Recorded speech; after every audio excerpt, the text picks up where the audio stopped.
드라마 재벌집 막내 아들에서 진양철 회장으로 인생 캐릭터를 경신한 이성민은 종종 다시 태어나면 배우는 하지 않겠다라고 말했습니다.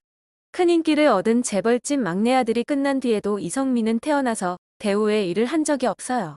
많은 배우들이 아르바이트 등 다양한 일을 했다고 하는데 저는 그렇지 않아요.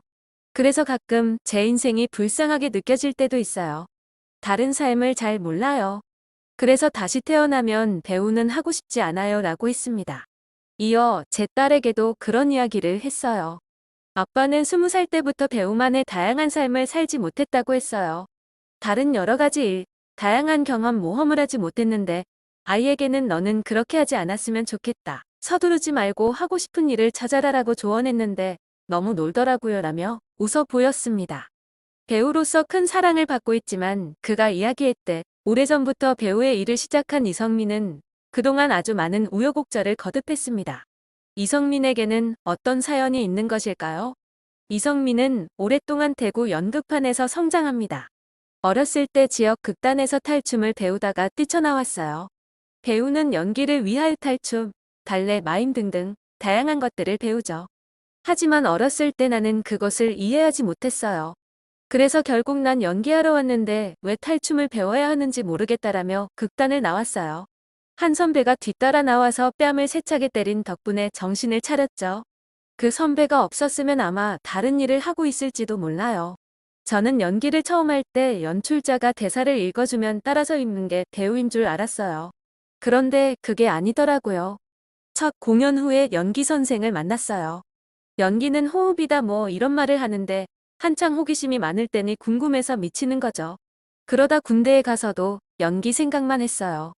그때만 해도 연기는 뭔가 울려서 하는 건 줄 알았어요. 그런데 제대를 하고 연기하다 보니까 또 달랐습니다. 이성민은 연기는 생각하고 고민하고 준비하고 계획해야 한다는 것을 깨닫게 됩니다.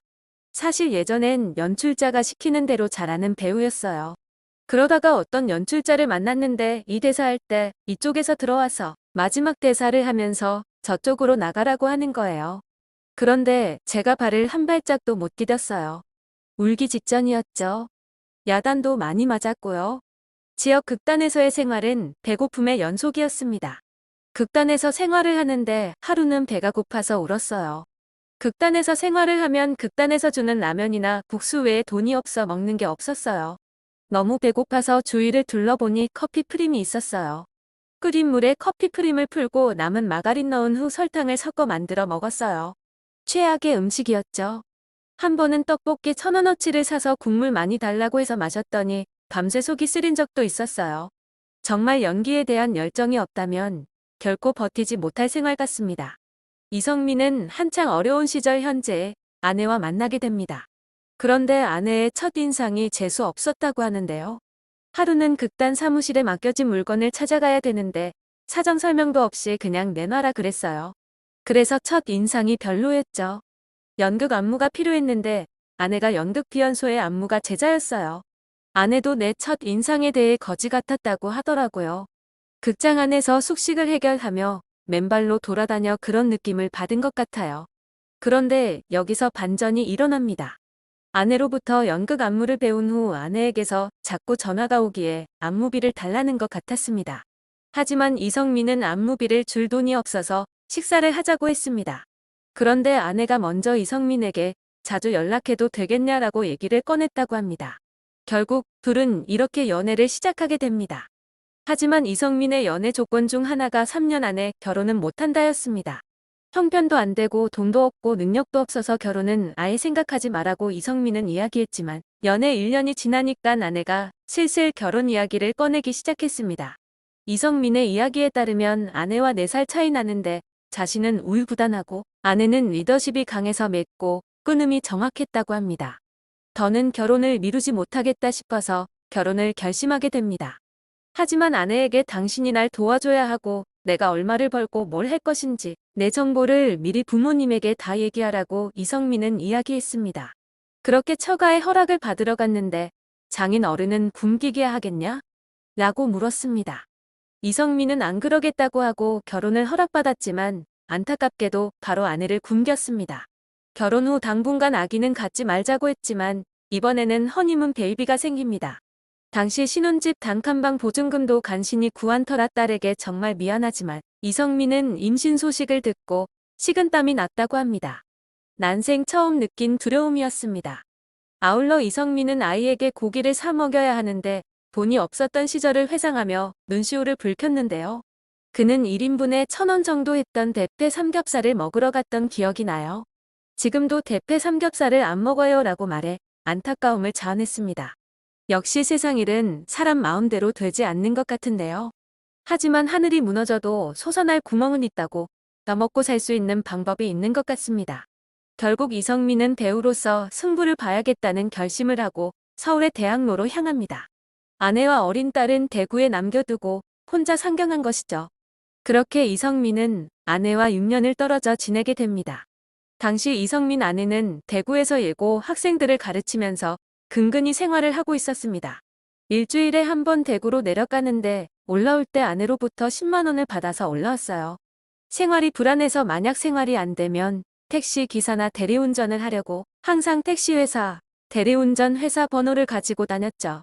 그 무렵 월세 살던 집에서 나가라고 했어요.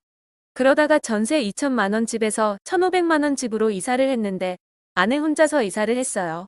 그날 저녁에 집에 갔는데 아내가 싱크대를 닦고 있더라고요. 아내에게 나왔어라고 불렀는데 돌아보지 않는 거예요. 그래서 계속 불렀는데 알고 보니 울어서 눈이 부어 있었죠. 그렇게 생활고로 힘들었지만 아내는 단 한 번도 연기를 그만두라는 말을 하지 않았어요. 도시가스비를 낼 돈도 없어 장인어른의 카드를 아내가 가지고 있었습니다. 하지만 장인어른은 내색조차 하지 않았습니다. 힘든 생활을 이어가던 중 이성민은 2004년부터 영화와 드라마에 자주 출연하면서 서서히 빛을 보게 됩니다. 대구에 있던 부인과 딸 역시 서울로 올라와서 같이 살게 되었죠. 그리고 이성민은 2012년 드라마 골든타임으로 큰 인기를 누리게 됩니다. 하지만 여전히 이성민은 아직도 집에 들어가면 죄인이 되는 느낌이라고 털어놓았습니다. 그는 집에만 들어가면 왜 내가 그렇게 작아지는지 모르겠다라고 토로했는데요. 한 일화로 이성민은 백상예술대상에서 상을 받은 날을 떠올렸습니다. 상을 받고 집에 들어갔는데 쓰레기를 버리고 오라고 하더라고요. 그래서 너무 당황해서 나 방금 백상 받고 온 사람이라고 하니깐 그래서? 라고 묻더라고요. 쓰레기 봉투를 들고 나가면서 내가 왜 이래야 하지 싶었어요. 그러면서 이성민은 자신의 아내에 대해 연애할 때는 굉장히 여리고 약하고 겁이 많은 줄 알았는데 굉장히 강직하고 지금까지 나를 끌고 오는 카리스마 있는 사람이에요. 내가 결혼하고 나서 집사람을 참 힘들게 했어요 라고 털어놨습니다. 장인어른은 출가한 딸 집에는 오지 않는다는 이유로 찾아오시지 않았다고 하는데요. 이성민은 얼마 전에 장인어른이 처음으로 집에 방문하신 적이 있어요. 그때 마음이 좀 새로웠어요. 아버님께 방을 보여드리고 할 때 뭔가 기분이 좀 묘하더라고요 라고 말했습니다. 이제 이성민은 중년에서 노년으로 접어드는 시기에 있습니다. 이성민은 20대 때는 30대가 빨리 되고 싶었어요. 그때쯤 되면 배우로서 삶이 어느 정도 묻어나는 얼굴이 되지 않을까 싶어서였어요. 시간이 한참 지나 제법 나이가 많아졌어요. 이제 제가 할 일을 장년으로서 다가올 노년에 어떤 배우가 될까, 어떤 연기를 해야 할까라는 고민이에요 라며 시간의 흐름에 놓인 배우로서 고뇌하고 있습니다. 오랜 시간을 돌아 끝끝내 자신의 꿈을 이룬 이성민의 앞으로의 활약도 많은 기대하겠습니다.